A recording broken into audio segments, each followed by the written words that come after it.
Okay, sure. I'm sure that a few people, yes, have been unalive during the revolutionary period, right? You have to crack a few eggs to make an omelet. But who would those few people be? Counter revolutionaries? Police? That work for the former state. So, like, the Bolsheviks would have been at war with the people who were still serving the czar.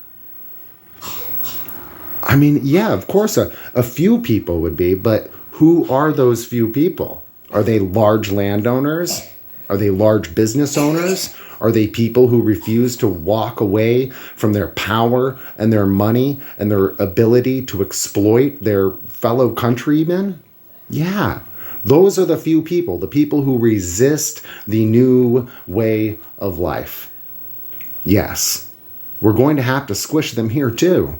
Do you think that all the 1488 crowd is just going to walk away? The Richard Spencer crowd and the, traditional Workers' Party people? Are all of these a patriot front? Are these fash? Are they going to throw their swastika banners down and say, well, the Reds won, let's go home? No, they're going to commit terror. And do you know how we're going to stop them? Through force. And yeah, sure, maybe every now and then in the chaos of revolution, of civil war, there will be some mistakes. A few. You see, but that's not what we're debating and what we're contending with here. You see, people aren't accusing us of making a few mistakes or even non-mistakes that still lead to some. It's not pretty, right? Nobody likes that. We're not glorifying it. It's just what happens. It's called cause and reaction. It's the way that the material world works when there's oppression and it boils up and it boils and it boils and eventually, pop, the masses become discontent and we fight.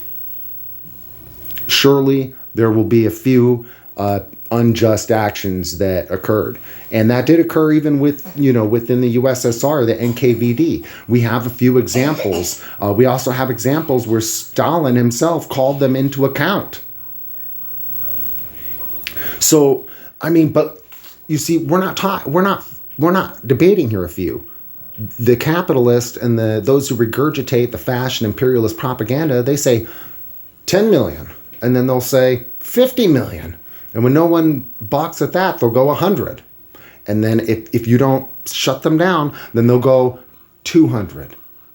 And it just keeps going up from there. There's no reality. It's because most of this talk of the few, it's all propaganda to fearmonger. It's the Red Scare. It's the McCarthy era BS. All right. Anyways.